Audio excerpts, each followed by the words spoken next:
This is the presentation of Equine Herpes Virus type 1, and I apologize for a few of those German words that are still floating in the presentation, which I on occasion recognized here.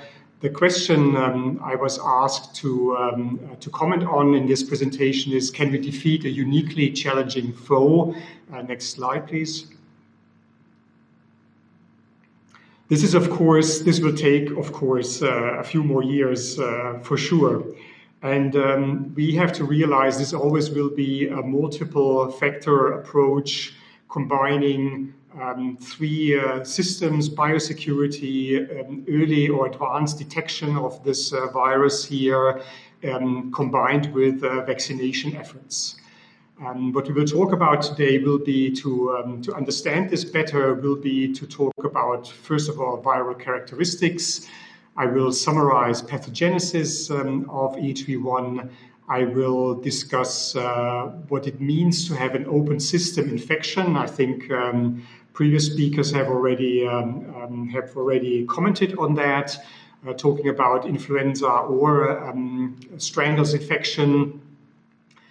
And then the specialty this virus has is retreating in the body, causing latency and having its own dynamics out of latency, which is also a very important factor in how well we can take care of this virus and how well we can fight against this virus when it affects the horse. Next slide, please. Few characteristics. This is a species-specific virus, which means it exclusively stays in one species. This is the horse. This includes the donkey, the mule, the pony, also the zebra.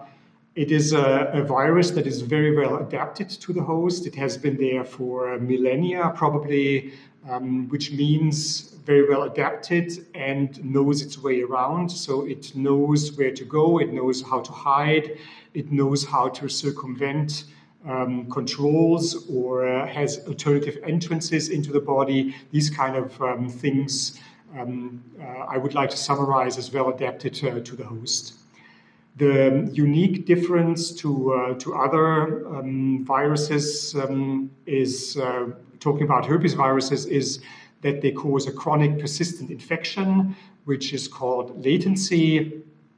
I always describe it as indefinitely yours. And this is a retreat of virus in very far away areas of the body where it can survive, where it does not replicate, where it's not recognized by the immune system or poorly recognized by the immune system, and where it can reactivate, where it can reappear and cause another round of disease in the same horse. Next slide, please. Other characteristics are it's a DNA virus, which means it's not so mutation prone as an RNA virus, but still there are few mutations known to us. Some are important when it comes to pathogenesis and aggressiveness of this virus. Its Achilles heel is that it is an enveloped virus, very similar to the discussions we have currently with COVID-19. It's an enveloped virus, destroying or destructing this envelope that is around the virus. Makes it impossible for the virus to infect a cell. This destruction of envelope is easily achieved with simple soaps, detergents, and disinfectants. So this definitely is its Achilles heel. It's a sign that this virus is most effective inside the body. Outside the body, it's prone to destruction. Next slide, please. To summarize the pathogenesis of EHV1, just to have together everybody on the same side here, these are some slides of my former colleague Gabby Landolt from Colorado State University. Virus enters the nasal passages, respiratory tract. Next slide, please. enters the respiratory tract, affects or infects respiratory epithelial cells, where it replicates.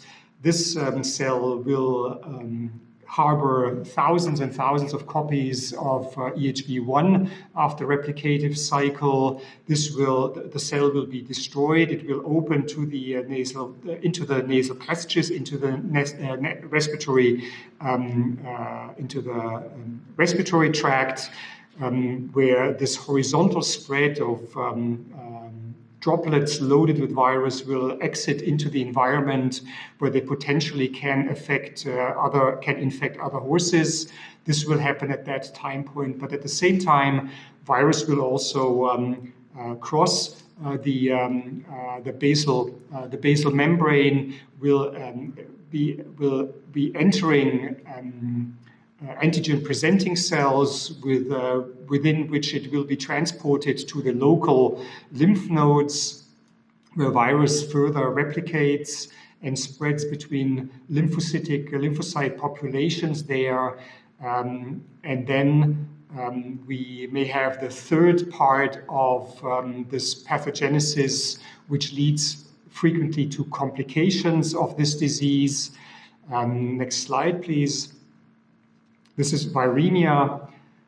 We have a specific viremia. Virus is transported throughout the body, but it's not in a free system, it's not freely circulating, but it's still within lymphocytes and monocytes circulating through the body. Next slide.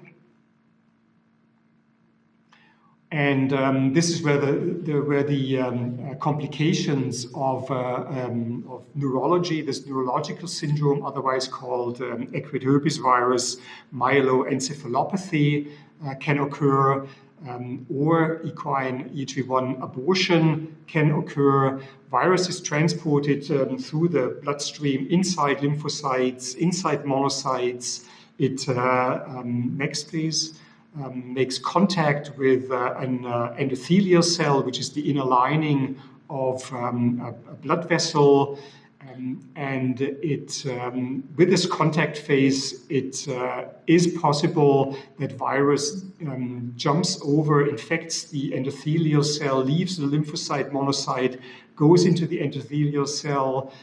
Otherwise, the monocyte can also wander or migrate between cells into the subendothelial area here, where it can cause disease. The disease that is caused then is in those tiny blood vessels which is the schematic drawing here of the spinal cord.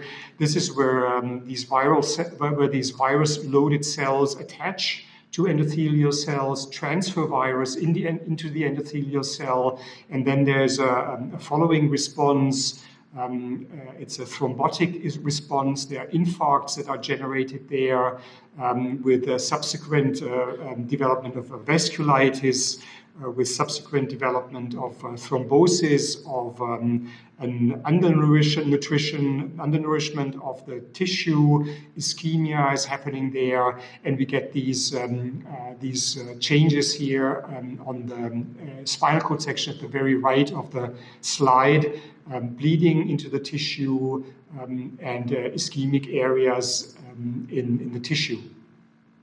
Next slide, please. The series of events that I just described on a time scale, we have at the bottom the timeline here, 0 to 14 days. We assume an infection with EHV1 on day 0. On the left-hand side, there's a temperature axis. On the right-hand side, there is an indication for viral genome copies measured by PCR. After the infection, the next 3 or 4 days are very silent part of the infection with EHV1. There could be a very subtle increase in temperature, which is often overlooked. This temperature increase might not even go over the line we use as a cutoff for a fever, so it stays at around 38.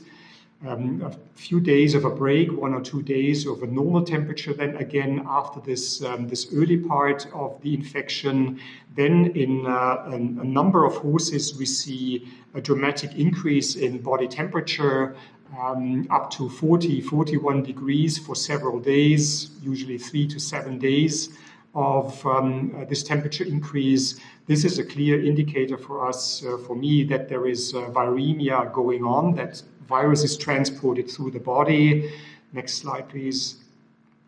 And once this temperature normalizes, sometimes even becomes subnormal, at this point of time, this is when we see, when we have a chance, when usually the complication of the neurologic complication may occur. Next, please.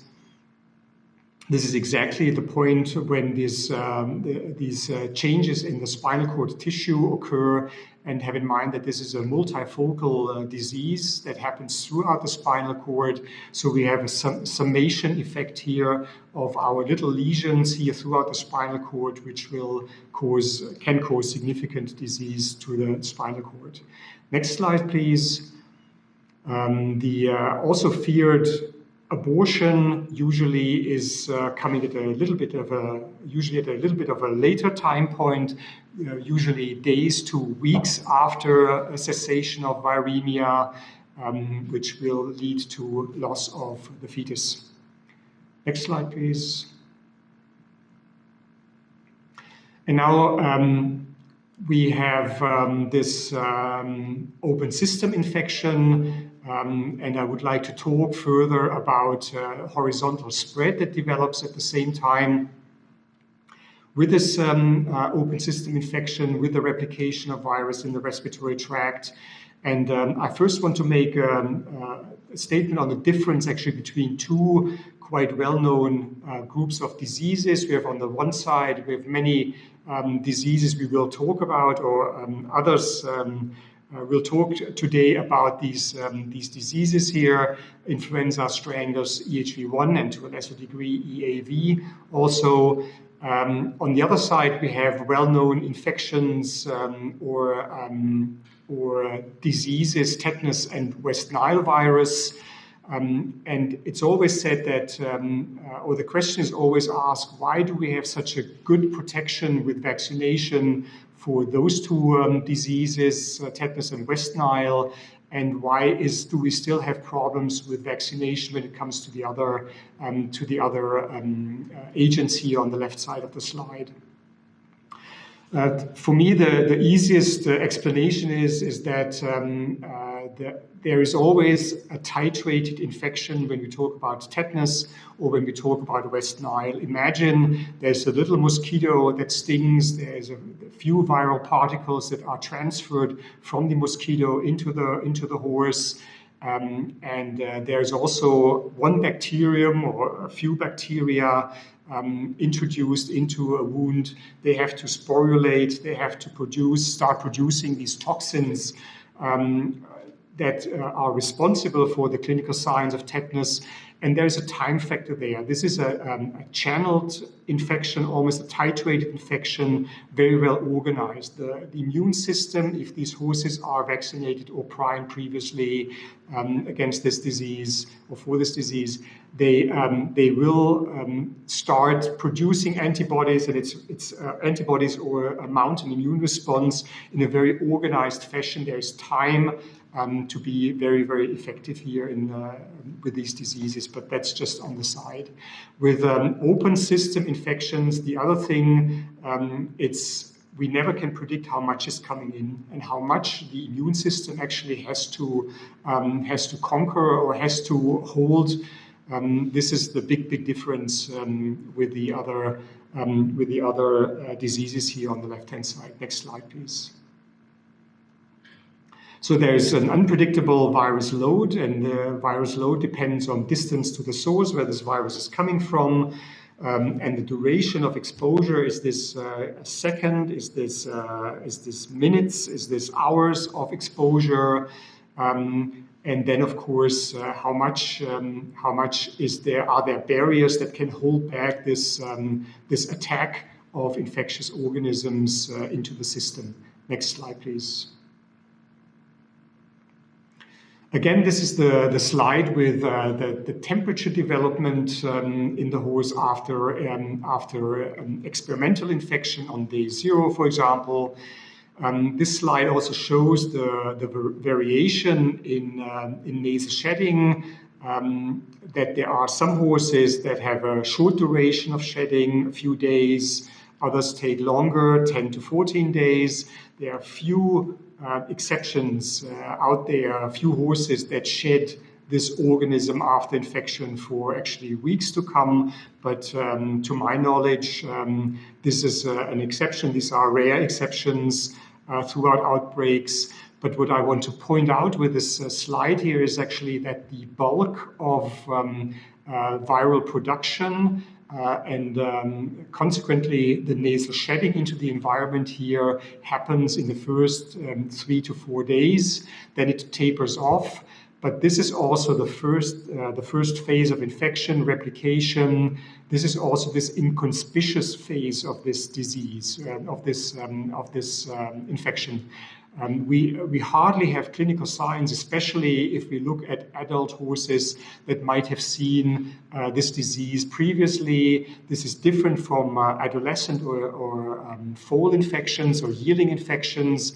In the adult horse, this is a very inconspicuous phase of the infection. However, there is a lot of virus that is thrown into the environment and becomes available to infect other horses here as well. Next slide.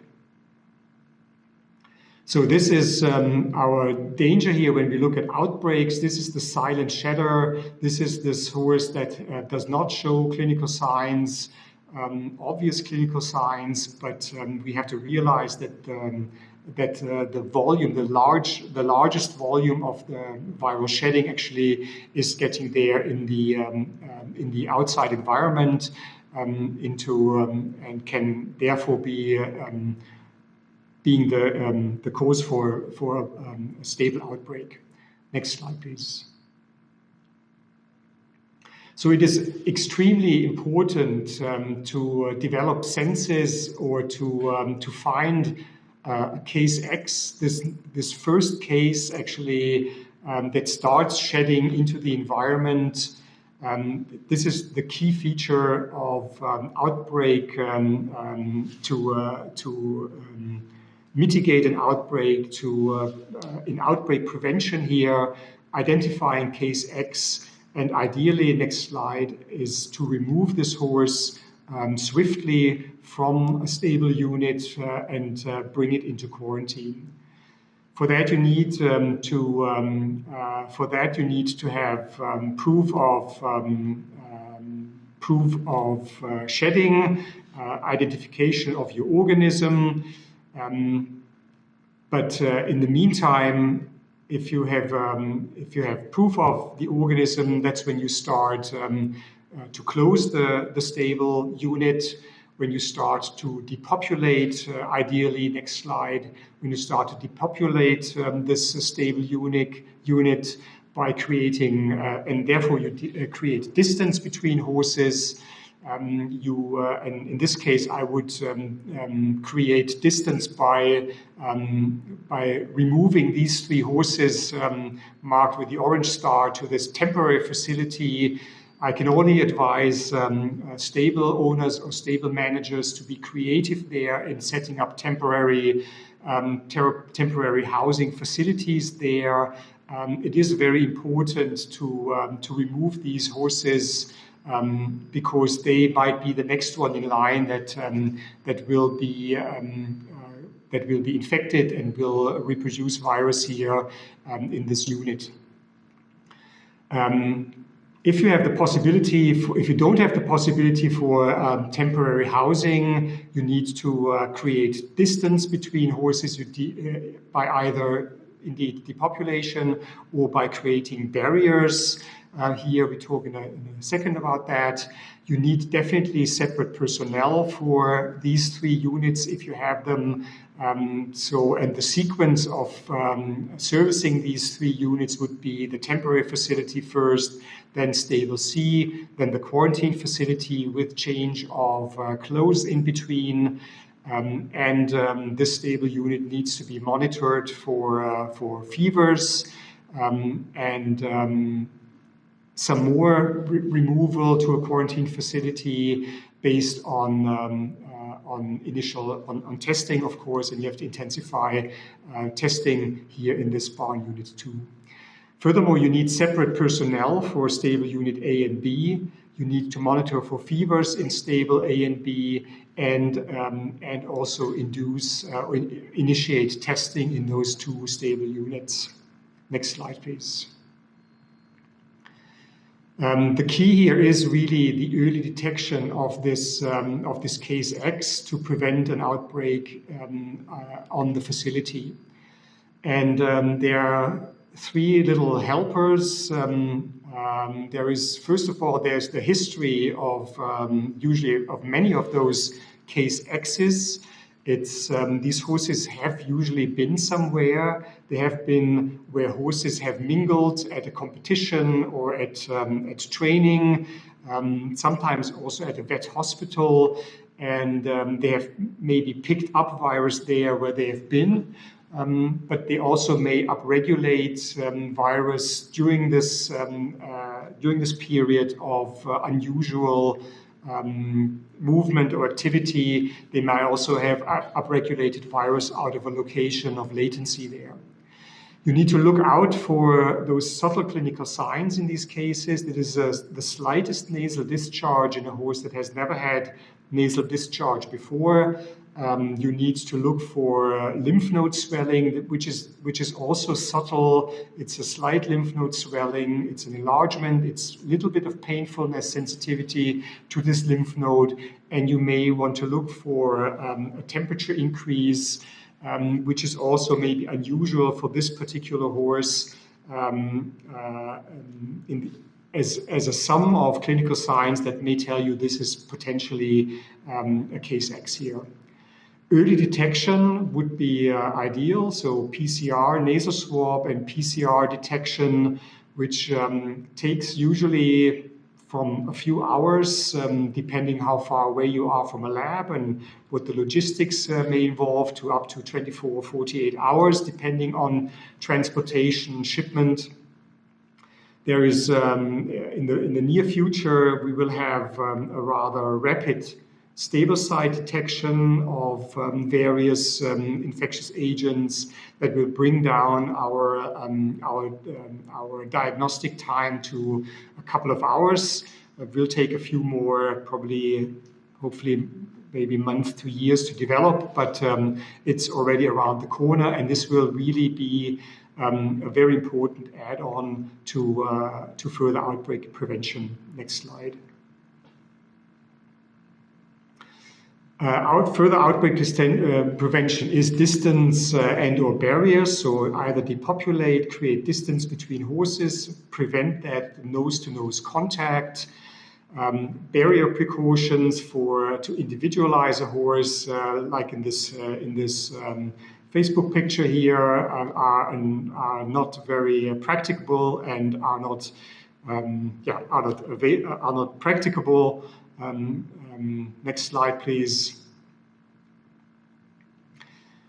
But we need to make sure that there are barrier precautions between horses, because the greatest risk is actually here for transferring virus from one horse to the other is the smear infection. So for this horizontal spread is smear infection. However, also droplet aerosolized infection is a possibility, and not so much a coughing horse, because horses with EHV1 do not cough that regularly. That's really more reserved for influenza. But the sneezing horse, getting droplets out in the airspace, that's a big risk factor for transferring virus into the environment here. And does droplet size matter? Yes, naturally. We learned also that from COVID-19 here. On the study down here, this is a library situation going from left to right, a library with bookshelves dividing this room into several units. On top of those little graphs, you have a time scale. And on the right side, you have a size scale of aerosol down to droplet size in the purple part. Person A in the right lower corner of the first slide coughs. You can easily recognize that the heavy particles, droplets, they will drop to the ground, but that these aerosols, they will stay in that space and will spread out in that space in the first 30 seconds, but then with circulation in that room, they will move forward, covering the first aisle here, the second bookshelf aisle within minutes, will hover around there.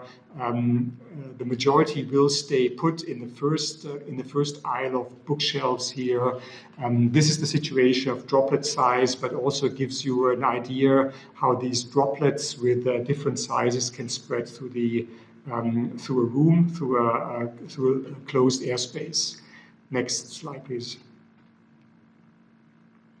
Exercising horses during an outbreak situation and during this early quarantine outbreak situation is also a very important part to consider. Next slide. Exercising horses is very important for owners. We always tell them or taught them regularity for horses is important to prevent colic and to prevent gastric ulceration, the regular feed intake, but also regularity and regular exercise is a critical part in there.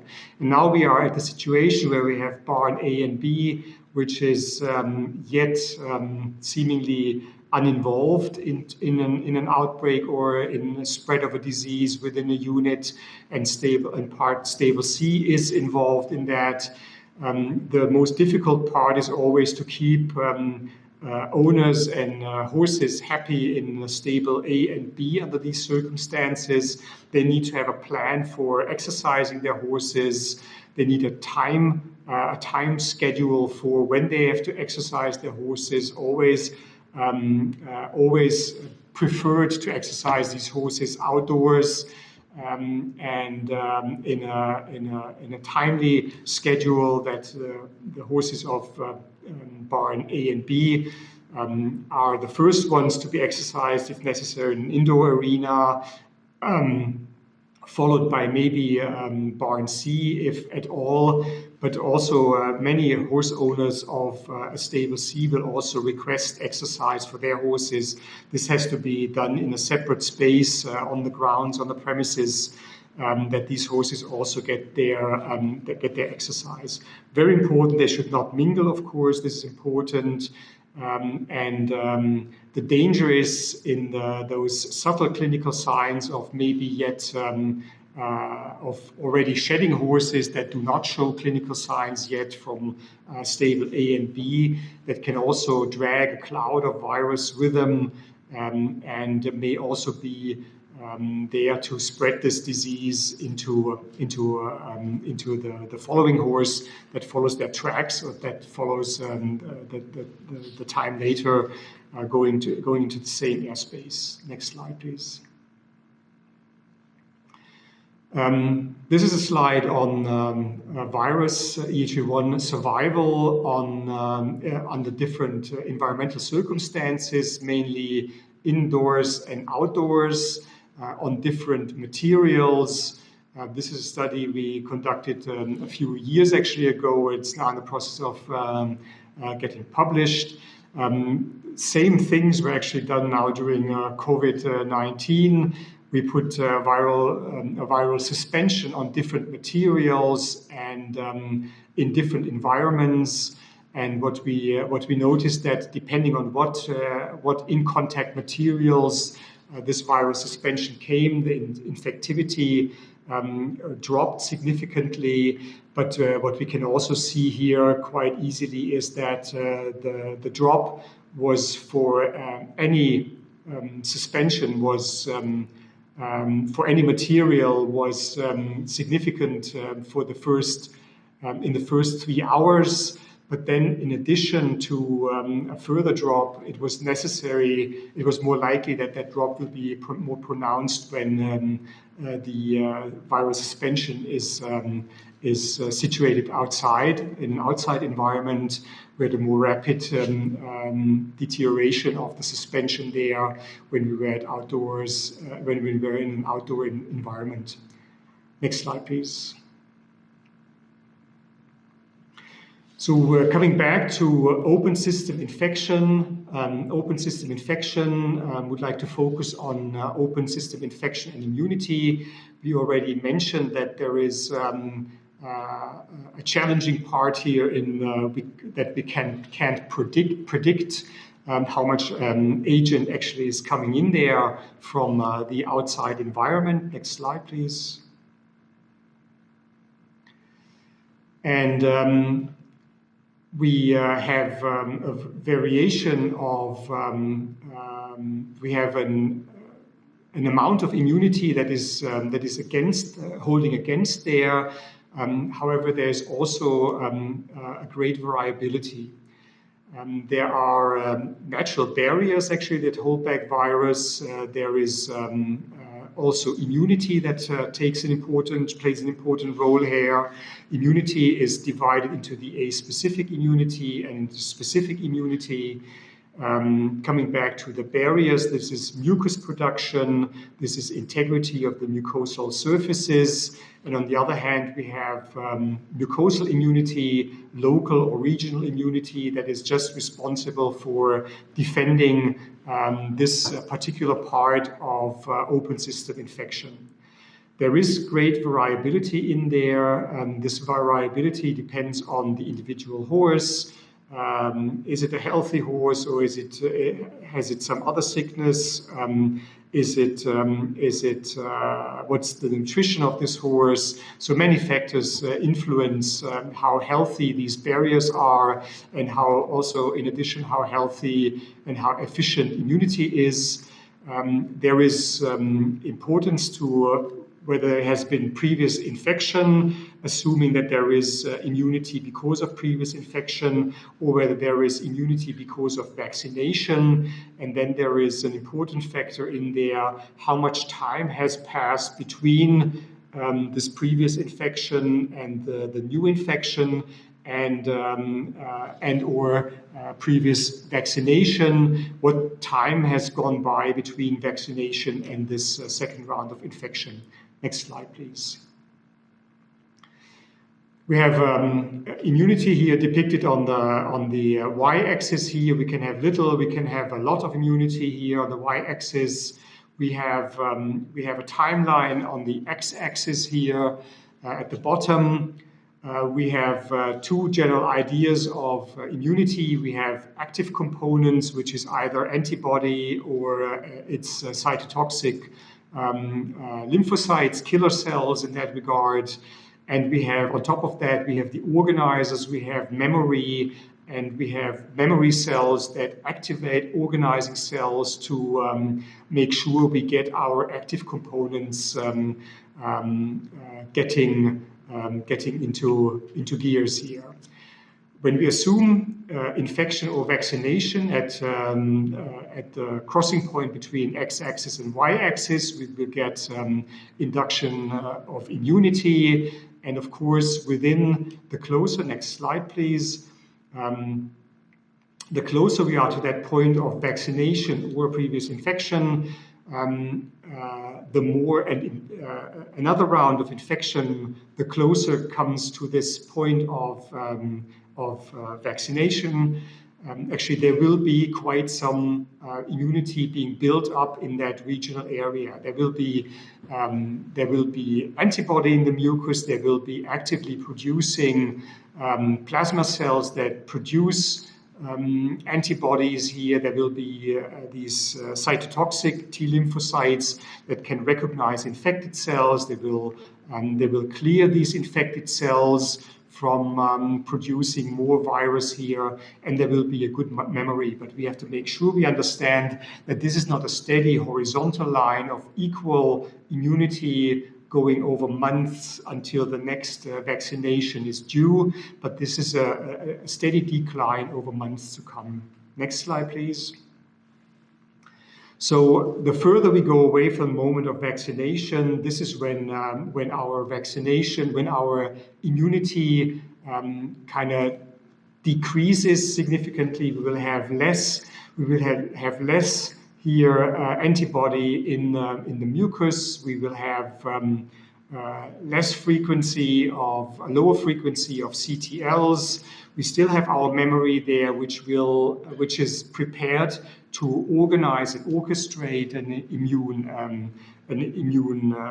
system response, but it will take a little bit longer. So this is an important factor to realize about efficacy of vaccination in the course, or because we never know exactly when another round of infection will hit a barn or an individual horse. Next slide, please. Coming back to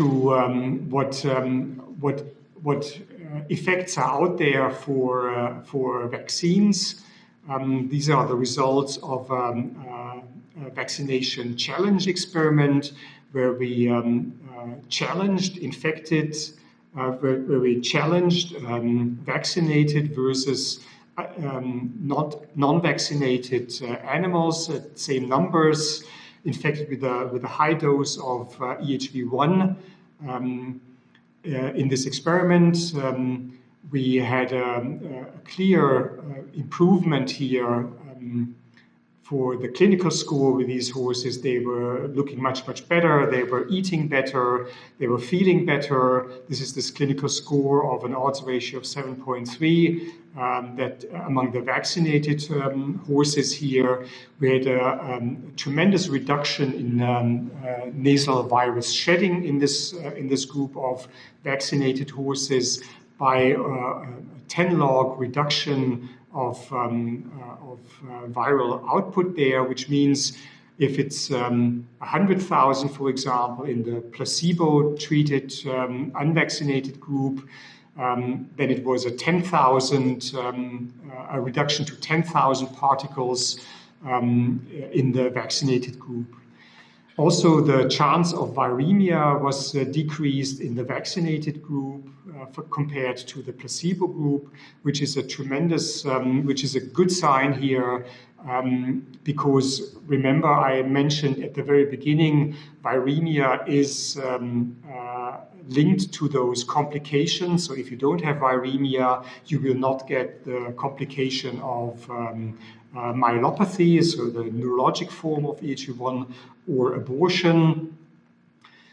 So this is a very important information, and what's even more important is the efficacy of vaccines in these horses has been shown here as well, that the number of viremic animals has been reduced to 2 out of 8 in the vaccinated group, and versus 6 viremic horses out of 8 in the unvaccinated group of horses here.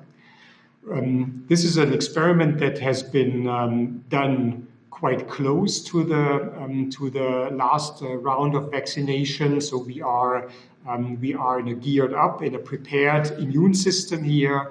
But it's a good sign that there is improvement of clinical signs based on vaccination here. Next slide, please.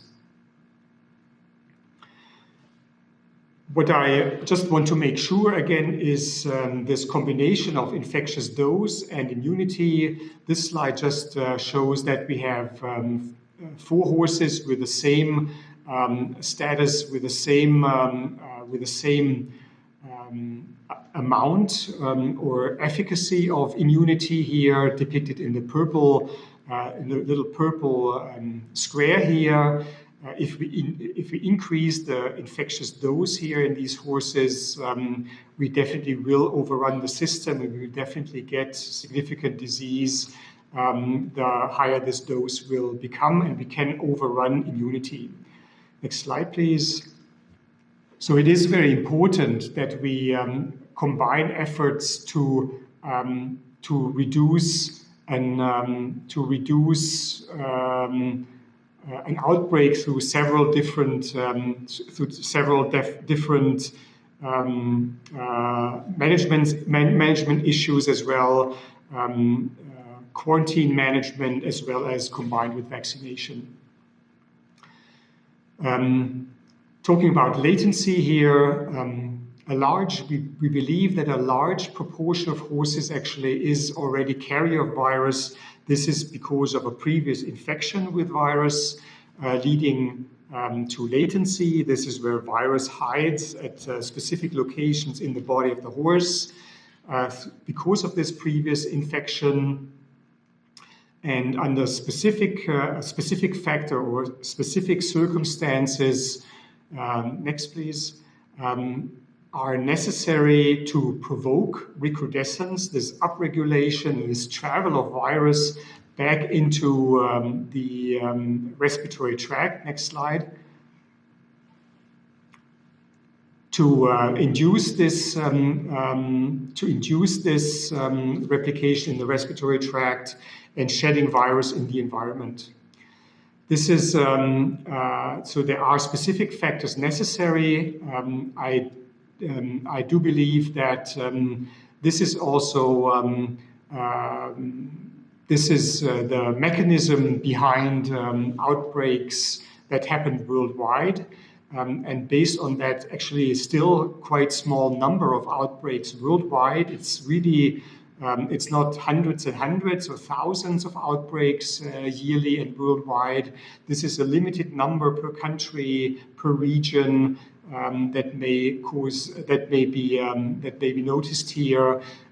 I think recrudescence probably is quite a rare event in the horse. Next slide. So we have carriers of this virus, and we need a triggering factor to induce recrudescence.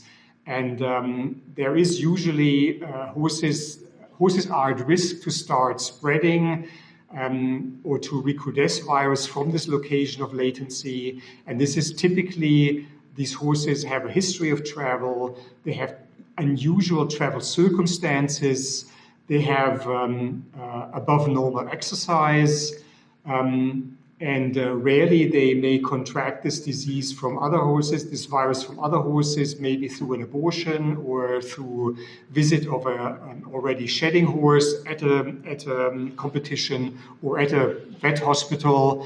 Unusual travel circumstances, this is really something above average, and I really like to explain this or give this example here of a horse that was supposed to be transported from stable A to stable B. The owner moved, so the horse had to come to a facility nearby. The horse was transported for 45 minutes. That was the plan. However, the horse had an accident, or the trailer had an accident. The car and trailer had an accident. The horse had to be rescued out of this trailer here by the fire department. It went to a nearby hospital where it stayed for another 7 days. There were some wounds and some cuts that had to be taken care of. The horse was in shock when it came to the hospital. After 7 days, the horse was finally transported further to the final destination, where it had intense contact with another horse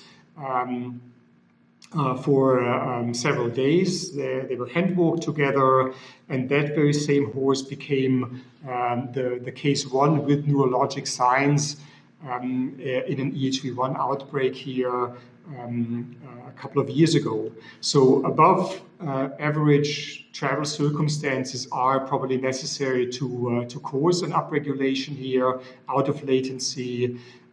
So these are the risk factors to consider. Next slide, please. Next slide.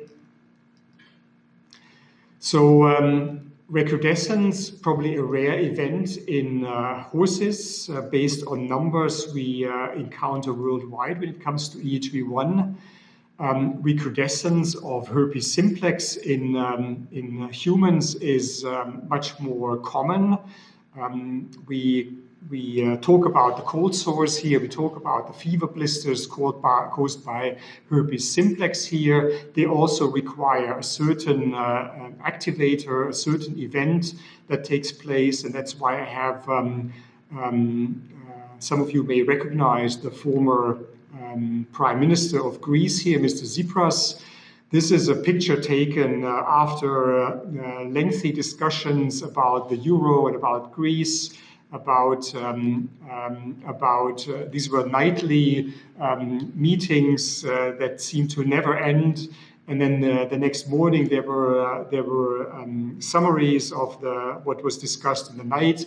And this is Mr. Tsipras, and if you look at his lower lip, there is a fever blister here that developed. This is how herpes simplex also needs a trigger factor, and in herpes simplex it is often UV light. It is often when we go for skiing, when we have dryness, dry air here, dryness in the air, when we have intense UV light. These are trigger factors for recrudescence of herpes simplex virus to go lytic and active again.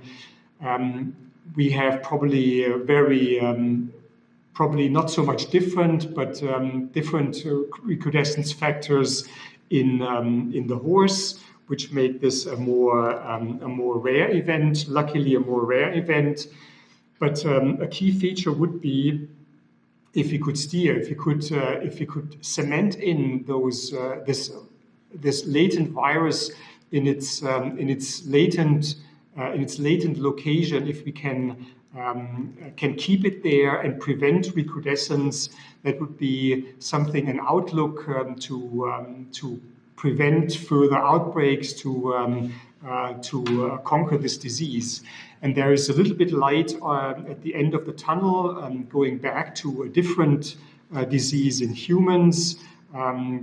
Caused by also by a herpes virus. This is varicella zoster virus, the cause of fairly innocent chickenpox in children. However, at that point, when children become latently infected with chickenpox, with varicella zoster, there is a chance that in adulthood, that you can develop shingles later on in life. And there is currently a new vaccine on the market. It's called Shingrix, and it's a really, really promising vaccine to prevent or to kind of seal latent virus down there at its locations where it went shortly after infection, where it's located during latency, where the immune system of the host is activated to further hover and keep this virus there at par in these locations and prevent this recrudescence. And this would be a major topic for research for the upcoming years, in addition to vaccination against EHV1, with the eye on controlling spread in a herd, controlling viremia in the individual horse, but maybe also that vaccination in the future will also target latent virus there and keep it at those faraway distances here. Next slide. So this is how we probably how we can defeat this challenging foe here, EHV1. We definitely still need to increase our herd immunity here through vaccination to decrease to decrease horizontal spread and spread in the population or in that herd. We need to focus and teach caretakers, to teach owners on to be diligent here with early detection of subtle signs, especially in those horses that are at risk to upregulate virus. And we need to combine the detection of these subtle signs with rapid and advanced point-of-care detection of the infectious agent, which will be something for the near future.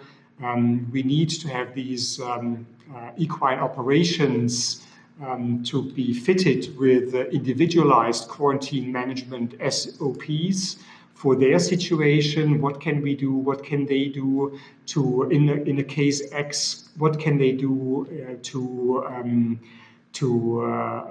depopularize or to put up quarantine quickly enough? These are very important features to control this challenging disease, and maybe in the future with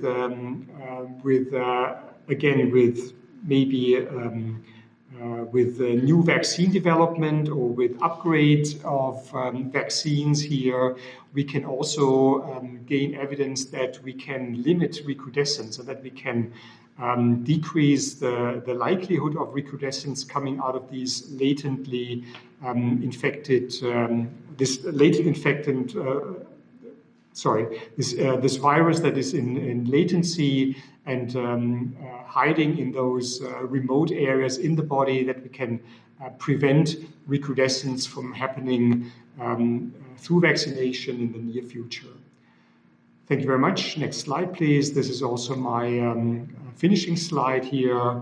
Would be very happy to go into the discussion with all participants. So thank you very much, Lutz, for a really fascinating and concise summary of the challenges we face.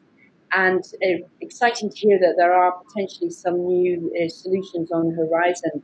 I'm going to hand over now to Ian Cameron, who has some specific questions for you. Yeah, thanks, Lutz. Thanks, Celia. I guess my justification for being part of this conversation group is that I have handled a number of EHV outbreaks, including one where we had multiple abortions. And a lot of this talk has run with a lot of difficult memories and a lot of findings that we could back up entirely. Little things like the temperatures that we saw 5, 6, 7, 8 days after, indicating the viremia of a group of horses that were in an American barn. All in our findings, all the horses that had a temperature all subsequently aborted, but not all those that didn't have a temperature didn't abort. The outbreak we were in multiples had a number of slightly unusual and interesting findings in that 2 horses were taken in from a paddock into an American barn situation, and one of the horses that was brought in aborted the first evening it was in and was in close contact to 7 other late foaling mares. One of the intriguing findings was that we had 3 abortions from the 6 remaining horses that were out in the paddock, and 6 of the 7 horses that the aborting mare were in contact with subsequently aborted, that were contacting the American barn. And we saw exactly that situation where the horse that aborted first was the horse that was closest to the abortion in the American barn, and the amount of time the abortion seemed to steadily move away from the original case. Other findings that we would definitely have agreed with was the nasal shedding. The horses, we took nasal swabs off horses that were pyrexic, even quite ill, that were negative to EHV and subsequently aborted within the next 2 or 3 days. We also had some that had evidence of nasal shedding several weeks after, including following travel. So perhaps six weeks after their abortion, following travel, they would have increased nasal shedding. I guess I would be really grateful if there was a good progress made on the vaccine. I know there's people working with that.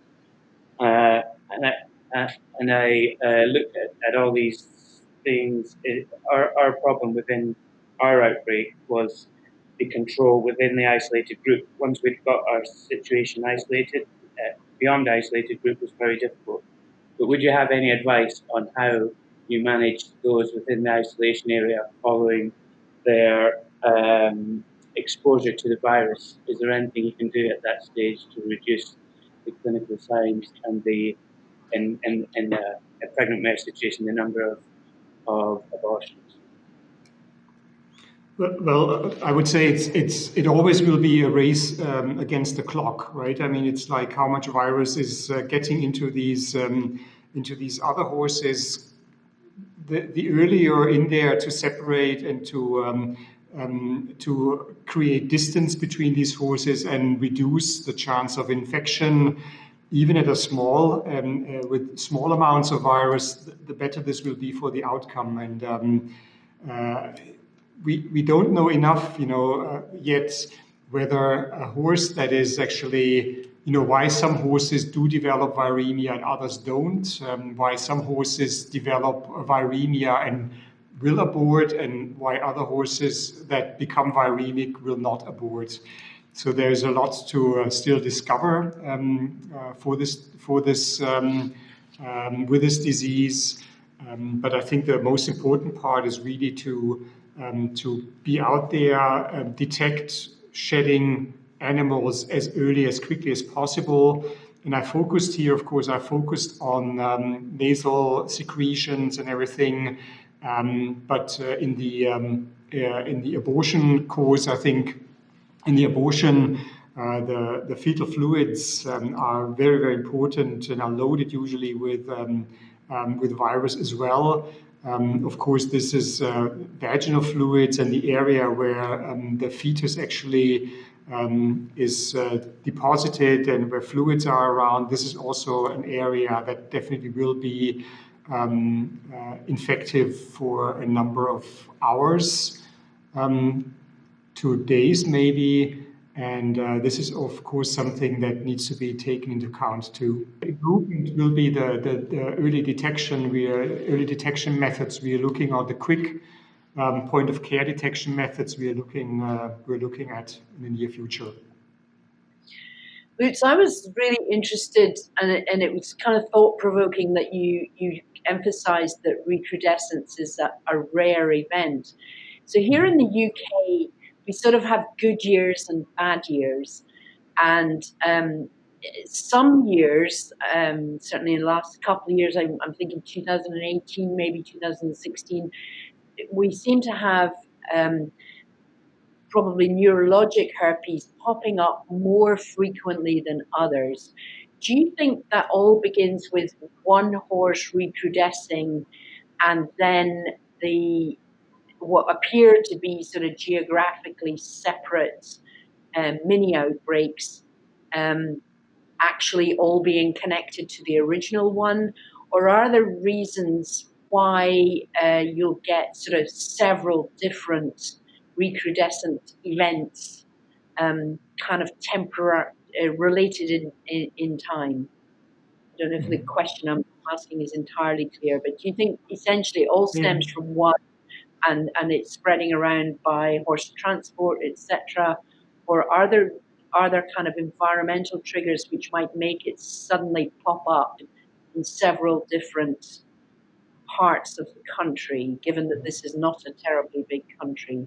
Typically, it's not a disease which you can trace back to, let's say, a single competition, for example, that you have recrudescence, let's say, at one animal or several animals at a competition, and then they all go home to their farms and operations, and then they infect other horses there at the farm. This is not what we typically here. We usually have it starts in one barn, and then there are unlucky circumstances that maybe at that time when virus is starting to spread in that barn, that at that point that a horse leaves maybe the premises and transfers virus into a different stable. I more or less believe that it is a rare event that that this upregulation takes place in a single horse, and it's a horse that travels back from competition. Maybe competition is that triggering factor. It travels back, and there's a little bit of time necessary for this recrudescence. And a certain load is also necessary, amount of virus that is produced there in the respiratory tract to spread into the stable mates or into the neighboring horses on that farm. I don't think that there is a season for upregulation, but I could be wrong there, of course. It's not. We haven't. There were studies done where groups looked into how common is recrudescence in groups of horses under stressful circumstances. And I remember these were studies by Paulin where they looked at yearling sales, where they swapped horses, a number of horses, when they entered the show, when they entered the sale, when they left the sale, and they couldn't find EHV1. They looked, I know Nicola Posterla looked at horses that were exported, wobbled horses exported to the US, and then they were shipped from the quarantine facilities to the farms. They were swabbed in the facilities. They were swabbed upon arrival at their home destination. And I think a tiny number of EHV1 positive horses were detected there. And so there are a number of studies out there where horses underwent stressful situations of transportation and mixing of horses, but there has not been virus found in many of those, maybe really in single animals, and that would kind of give you an idea, that gave me the idea that it's more or less a rare event. And it was kind of notable you didn't talk at all about different strains. So, if we go back maybe 5-10 years, there was a lot of interest in different strains. Has that idea kind of fallen into history? No. Still, of course, there are strain variations out there. We focused over the last 20 years, I think 15 years actually, we focused on this neuropathogenic versus non-neuropathogenic virus. I think it still holds that the so-called non-neuropathogenic virus still can cause abortion in horses, but we also identified this non-neurogenic strain in outbreaks with neurological consequences. And I had a few outbreaks of that variant as well. What strikes me always is the detection limits you have in these horses, that they seem to follow the same protocol, a day of fever, 2 days of fever, high fevers of indicating that they are viremic. But when you take your nasal swab the day after they were febrile, all of a sudden you can't detect any virus anymore. So it always seems that if you have this non-neuropathogenic virus going through a population or through a herd, it looks like as if things go a little bit slower, that maybe viremia indeed is not as productive. You will still have some neurologic cases, but the numbers are definitely different. It could also be that it depends on constellation of your herd. We know there are some breed and age groups that are more susceptible for neurologic disease than others. And it's a multifactorial disease, so I think strain variation is one part that plays into this equation. Risk factors, individual risk factors in the infected horse play part, and how much immunity is there actually to counterbalance this course of pathogenesis. Thank you. I think Fred has some questions and comments. Lutz, thank you for an excellent presentation. And I just basically one or two practical thoughts I had from listening to what you have had to say. And I found it fascinating that the environment in which the horses are kept also have an influence on, or have an influence on how infectious the shed virus is. Would you think that, for instance, foaling units should no longer be or should not be bedded down in straw, but preferably in paper, for instance, because it would appear that straw can harbor the virus for quite a long period of time compared to some of the other bedding types? Yeah. So yes, indeed, straw was, this was an in vitro experiment where we had a viral suspension and we put it in plates, we put it on different materials. I think that straw, for example, is a more smooth surface. It has this little wax component on top. So I think this is an environment that favors virus survival. I don't have experience with paper, but because paper pulls fluid into this mesh, into this network of cellulose fibers, and that might be a structure actually that has influence on that vulnerable envelope of virus and might be more effective in killing virus or make it ineffective anymore.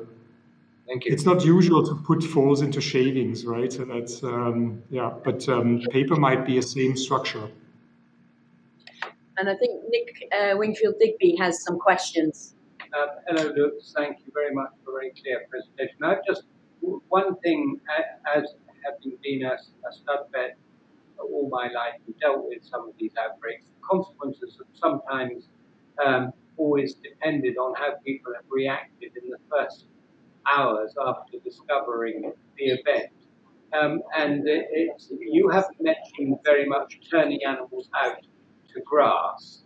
But it seems to me that if on a stud farm you are suddenly faced as a groom or manager with a mare aborting or recently aborted, as is the most frequent thing that we find, that the first thing that should be done is that the neighbouring animal should be turned out, the immediate contacts, into a field grass before you actually deal with the infected fox.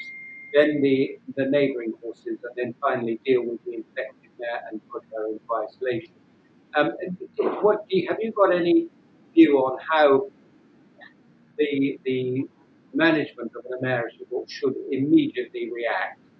Most important thing, the source of the shedding animal, whether this is through vaginal fluids or whether this is through respiratory fluids, this horse needs to be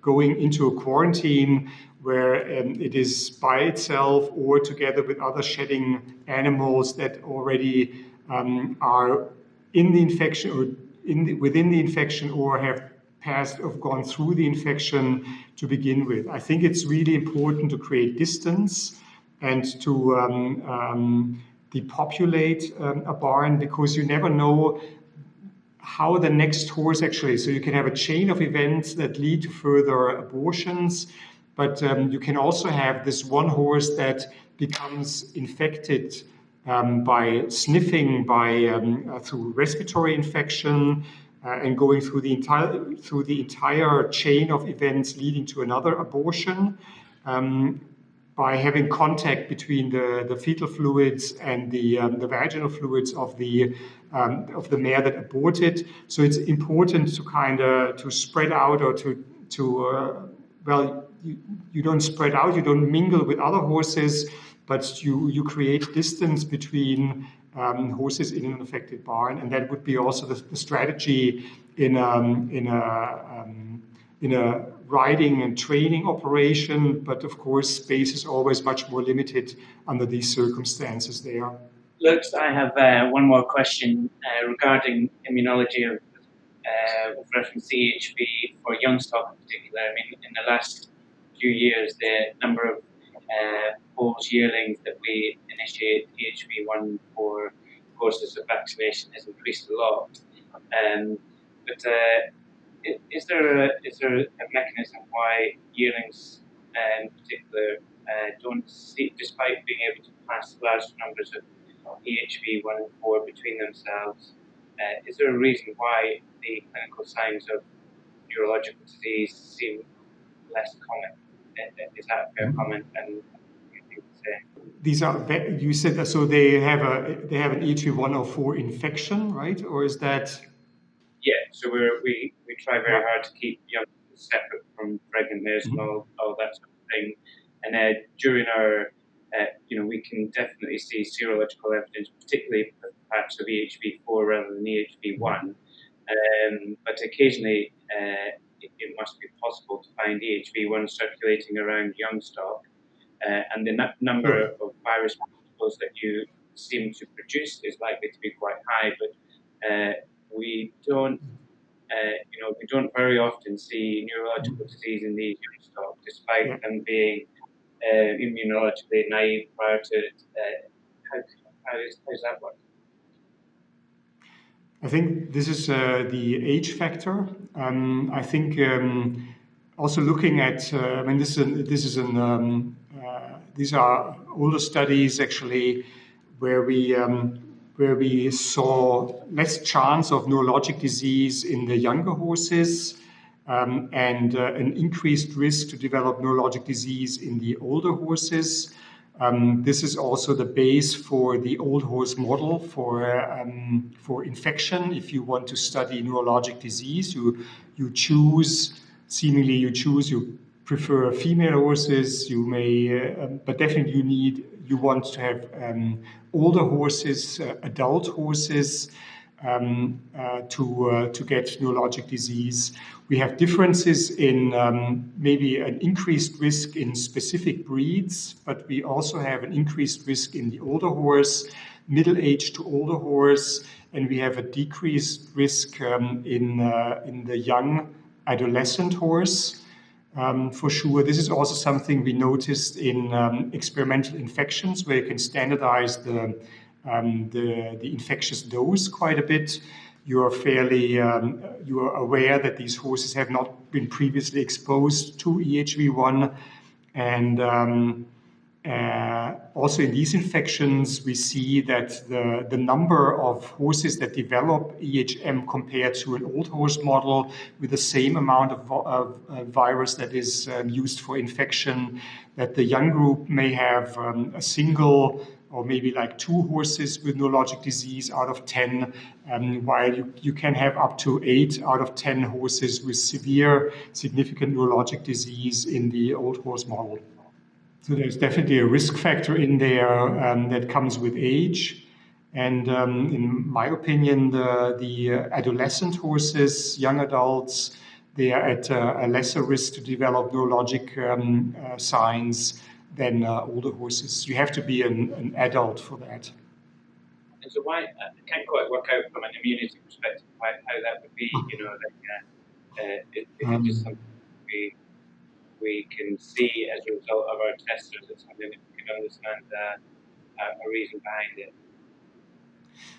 I think we are at the really scratching at the surface there to find out whether it's the unspecific immune system, whether it's other factors actually in the aging or in the adult horse that are playing parts in there, whether it's coagulation, hemostasis, these aspects, whether they change with age. So not so sure at this point if it's truly an immunological phenomenon or whether it's an inflammatory phenomenon that we're seeing here.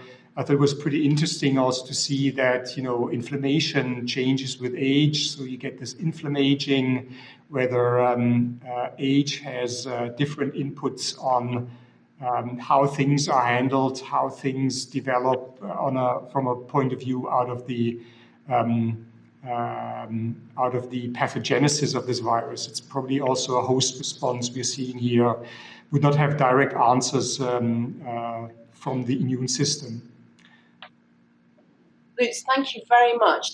It's been a really interesting discussion, and we look forward to hearing more about the work that you're doing on future solutions.